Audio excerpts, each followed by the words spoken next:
आप कान लगा दिए तो भी आपको समझ में आ जाएगी ये किसके विषय में बात कर रहे हैं।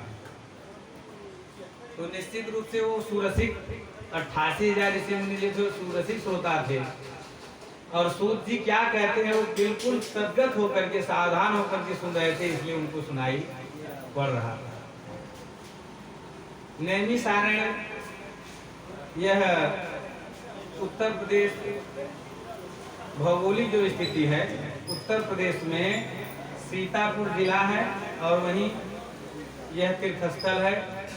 उस अरण्य को उस तीर्थ को चक्र तीर्थ भी कहा जाता है। चक्र तीर्थ का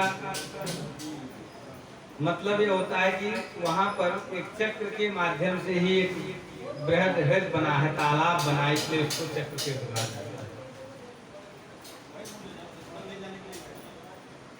तो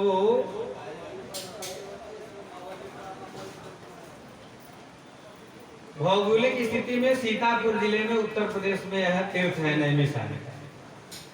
इसका नाम नैमिषारण्य कैसे पड़ा? एक बार ऋषि मुनियों को तो भाई भगवान की भजन के, उनकी कथा और उनके सत्संग के अतिरिक्त कोई काम होता नहीं है, इसलिए उनके मन में यह हुआ कि हम लोग 1000 वर्ष के लिए कथा सत्र का आयोजन करेंगे। 1000 वर्ष के, जैसे हम लोग 7 दिन का ये आयोजन किए हैं, और 7 दिन में भी 2 घंटे 3 घंटे के लिए, ऐसे ही वो लोग निरंतर 1000 वर्ष के लिए वो लोग कथा सत्र का आयोजन किए थे।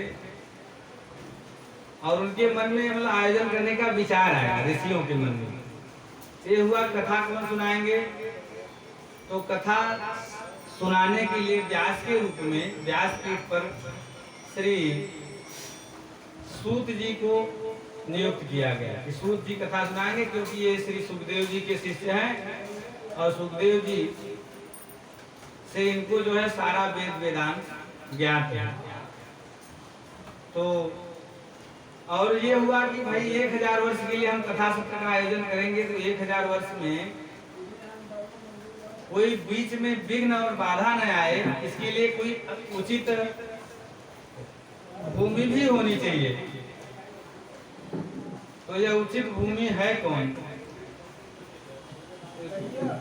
कहाँ वह उचित भूमि मिलेगी, इसके लिए वो लोग ब्रह्मा जी के पास गए, क्योंकि ब्रह्मा जी को पूरे संपूर्ण सृष्टि के विषय में मालूम है। और ब्रह्मा जी के पास जाकर के वे यही निवेदन किए कि ब्राह्मण, हम ऋषि मुनि लोग 1000 वर्ष के लिए निरंतर कथा सत्र का आयोजन करना चाहते हैं, और उसके लिए उचित स्थान, सुव्यवस्थित स्थान कौन सा होगा।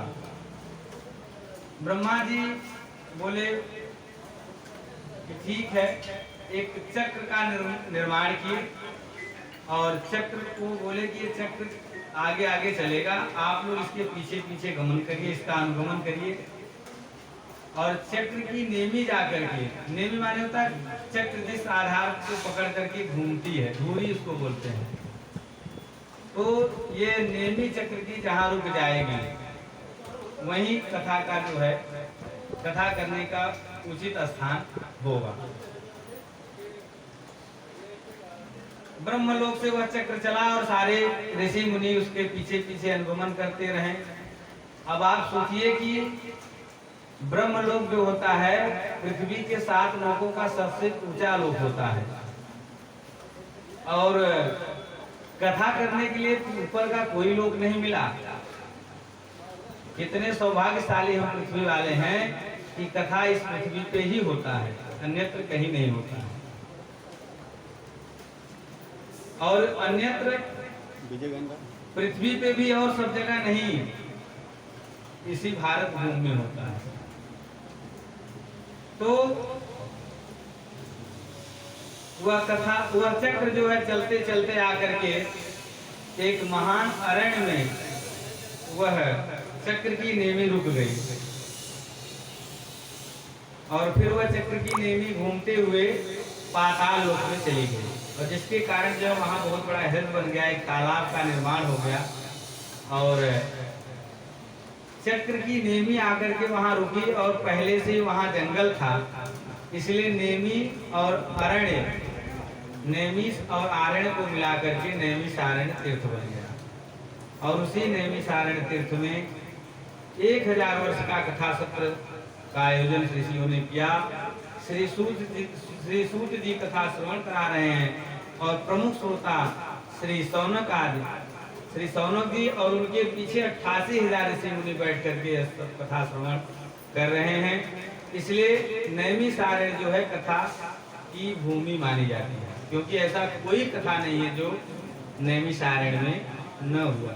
कोई भी कथा आप देखेंगे, चाहे सत्यनारायण की कथा हो, चाहे श्रीमद् भागवत की कथा हो, और चाहे वो श्रीमद् वाल्मीकि रामायण की कथा हो, चाहे इतर की कोई भी कथा आप उठाकर देखेंगे तो उसमें यही लिखा रहेगा कि एकदा नैमी सारण्य, एक बार नैमी सारण्य में कथा हुई है। तो यह नैमी सारण्य की पवित्र भूमि पर यह कथा श्री सूत जी सौनक आदि 88,000 ऋषि मुनियों को